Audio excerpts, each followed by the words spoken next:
चर्चा बैठक सुरू झाली सेवक बंधूंनो. बाबाच्या प्रतिमेचं स्वागत झालं. आईच्या प्रतिमेच्या स्वागताकरता आपण जसा आता पाच ज्यांना जय सुवासिनी बाया आहेत त्या आईच्या स्वागताकरता आल्या आणि त्या ठिकाणी घडलं असतं एक विधवा स्त्री आईच्या स्वागताकरता आली. विधवा स्त्री आईच्या स्वागताकरता आली. तिथं जे स्टेजवर उभे लोक होते त्यांनी म्हटलं का ही बाई कशी का नाही म्हणजे त्यांनी जे प्रकार सांगितला तो सांगितला. दुसरी स्त्री बोलवण्यात आली. आईच्या प्रतिमेचं स्वागत झालं आणि ज्या घर परिवारात हवन होतं तीच व्यक्ती होती, तीच नारी होती. ती 9 महिने त्या हवन कार्य झाल्यानंतर आपण आई बाबाचं आपल्या घरी मासिक हवन कार्य झाल्यानंतर स्वागत करतो. तर त्या स्त्रीनं म्हणजे विधवा स्त्रीनं आईचं स्वागत केलं. मग हे कर्तव्य कुणाचं? तो परिवार चुकला की मार्गदर्शक? मी तर म्हणतो तो परिवार तर चुकला पण मार्गदर्शकाचंही ते कार्य आहे. कारण की हवनाची तारीख देते मार्गदर्शक एखाद्या वेळी एखाद्या त्या सेवकाला त्या ठिकाणी आपण मदती करता पाठवतो. मग आपण जेव्हा स्वागत करते तेव्हा आपण डोळे लावून राहतो का सेवक लोक? ती बाई ते चुकले 9 महिने म्हणजे माझ्या चुकीमुळे चुकला सेवक. असं नाही का सेवक त्याच्या चुकीने चुकते, सेवक मार्गदर्शकाच्याही चुकीमुळे चुकते. जे आताचं प्रकरण झालं ते निवासस्थानच्या माध्यमातून आहे, हेही सेवक निवासस्थानच्या माध्यमातून आहे. काय गडबड आहे? ही गडबड कशाची की दोनही सेवक निवासस्थानच्या माध्यमातून आहे. एकमेकाच्या घरी जाण्याचा काय हिरस आहे? फक्त हिरस हा आहे की आपण नवीन मार्गात आलो आणि ते जुन्या मार्गदर्शकाचे सेवक आहे. तुम्ही जर त्यांना एक गुंडी वर सांगितली तर त्यांचा पाय घसरण होते, म्हणून तुमच्यापासून त्यांना दूर ठेवण्याचा प्रयत्न करते. दुसरा काहीच भाग नाही. कारण ही भूमिका प्रत्येक परिसरात होत आहे सेवक बंधूंनो. आणि आपलं गाव आपल्याला सांभाळायचं आहे. दुसऱ्या ठिकाणचा मार्गदर्शक किंवा दुसऱ्या ठिकाणचा सेवक घेऊन तुमचं गाव सांभाळणार नाही, तर तुमच्या गावातल्या सेवकाची जबाबदारी आहे ती. तू कोणीही साक्षी नसतो पण तुम्हाला काम करायचं आहे. आणि जो आपल्या निवासस्थानच्या माध्यमातून सेवक आहे त्याला तर आपल्याला जुळवून गेलेच आहे. आपल्याकडून चूक झाली असेल किंवा त्याच्याकडून चूक झाली असेल, आपण एका ठिकाणी बसून ती मान्य करू, एकामेकाचा मन मिटाव करायचा आणि आपला उत्तर शोधायचं. आता रमेश भाऊ त्याकडे लक्ष देणारच आहे कारण की तो आपल्या निवासस्थानचा भाग म्हणून. आणि दुसरी गोष्ट, या मार्गात जुळलेले व्यसनाच्या माध्यमातून आलेल्या सेवकाचा एक थोडक्यात अनुभव सांगतो. माझ्या हातावर एक अक्षय वानखेडे नावाचा सेवक आहे आणि अक्षय वानखेडे नावाचा सेवक आहे. 1.5 वर्ष झालं तो कार्यावर आहे.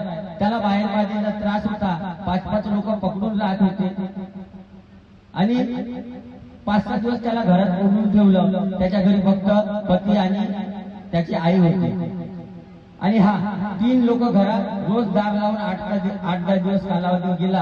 आणि त्याचे भाऊजी प्रमोद संजय त्यांचं नाव आहे, ते त्यागी सेवक आहे माझ्या हातावर. तर त्यांनी एक दिवस फोन केला की अशी तब्येत झाली. माझ्या सासूबाईचा फोन आला, का करावं, साडा दारू पिते, मी घरी जाणार नाही. मी म्हटलं दादा साडा दारू पिते पण तो आपला रिश्तेदार आहे, आपल्याला कधीतरी त्याच्याकडे जाच लागत, त्याच्यावर बिकट परिस्थिती आली पण आपल्यापाशी उपाय सुद्धा आहे. आपण बाबा सहाय्य करणार, आम्हाला जा आणि त्याची परिस्थिती पाय. परिस्थिती बघितल्यावर त्याला माहिती घे आणि कशी काय परिस्थिती फोन करून सांग. तिथं गेल्यावर तो त्याला 5-6 लोक पकडून होते, अजूनच नव्हता आणि त्याची जी परिस्थिती होती 11 रूप मारायला धावत होता. म्हणजे भाऊ का करायचं, कारण की आम्ही दोघे मित्रच, कारण की आम्ही एका कंपनीत काम करत होतो. तुम्हाला काकाजी न म्हणता तो भाऊच म्हणतात. म्हणून म्हणजे कसं करायचं सतीश, तुम्ही म्हटलं बाबा सोबत आहे, तीर्थ बनव आणि शिरका मार. जो व्यक्ती 10 दिवस घरात कोंडून बाहेर बागेला त्रस्त, पण बाबा हनुमानजीच्या नावानं तीर्थ बनवलं आणि त्या तीर्थाचं रूपांतर अमृतात झालं आणि चिडका मारल्याबरोबर भाटव्याची ओळखी झाली. भाऊजी कशासाठी आले आणि त्यानंतर त्याला शब्द घे म्हटलं का मार्गावर यायला लागेल. तो तयार नव्हता, त्याची पत्नी तयार झाली. त्या सेवकाने 3 दिवसाचे त्या स्त्रीला शब्द दिले की उद्यापासून बाबाच्या नावानं 3 दिवस अगरबत्ती लाव आणि बाबाला सांग का याची बुद्धी या मार्गाकडे वळली पाहिजे आणि मार्गात आला 1.5 वर्ष झालं, समाज नाही झाला. आता होळीचा कार्यक्रम झाला.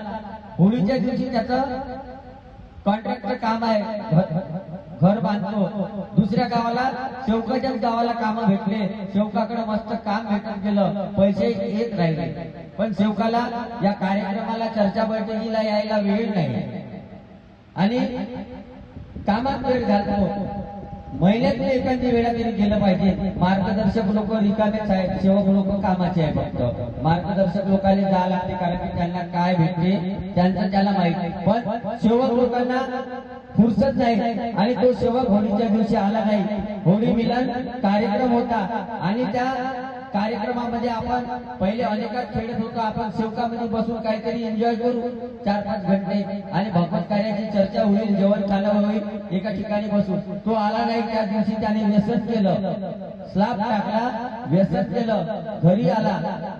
30 ते 40 हजार रुपयाचं त्याचं नुकसान झालं. पहिले जे जागा काम घेतलं ते कामाचं त्याच्याकडे बेनिफिट मिळणार होतं. काल अनुभव त्याला चर्चा बैठकीत दिला आणि दारू दिला, त्याला कार्य देण्यात नाही आले. चर्चा बैठकीचा नियम आहे, ज्या सेवकांनी व्यसन केलं त्याला 3 चर्चा बैठकीत मार्गदर्शकांना कमीत कमी उभं करावं, कारण की ते सेवकापर्यंत पोहोचलं पाहिजे. दुसरा सेवक तसा घडणार नाही. आपण नवीन मार्गदर्शक असो, जुना मार्गदर्शक असो, तो आपल्याला त्याला घरीच माफीचं कार्य घेऊन देतो आणि सेवक पुन्हा त्या गावामध्ये तेच परिवर्तन सेवक बंधू राहत असते.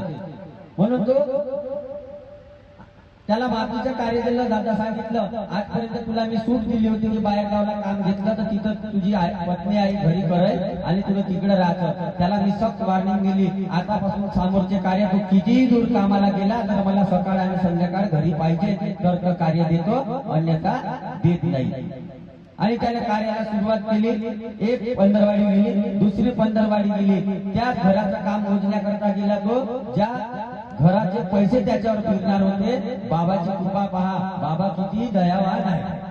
महान त्यागी बाबा जुमदेवजी, बाबा हनुमानजी किती दयावान आहे. 30 ते 40 हजार रुपये त्याला माहित होतं माझ्यावर फिरणार आहे. 1,90,000चं काम भरणार होतं. काल त्यानं स्वतः मुखकमलानं चर्चा बैठकीत सांगितलं 2,30,000चं काम ते भरलं. कुठून आली हे कृपा?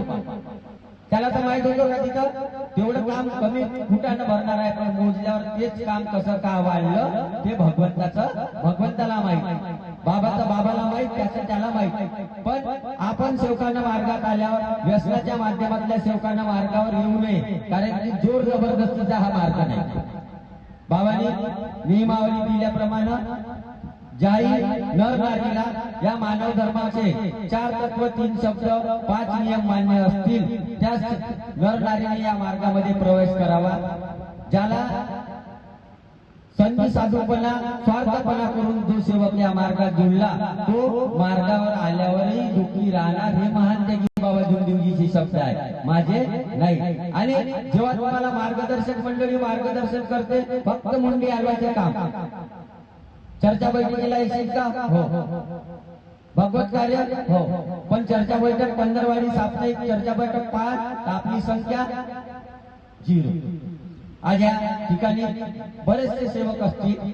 आम्हाला फक्त इकडं गाव आणि मानकर साहेबांची भेट घ्यायची होती आणि एक भगवत कार्य त्याचं माध्यम आहे तुमची आमची भेटीचं, कारण की आपण एकमेकाला ओळखी नाही. पण कमीत कमी किमती उगमस्थानच्या माध्यमातून जोही सेवक आहे त्या सेवकांना आपल्या सेवक परिवारामध्ये एकता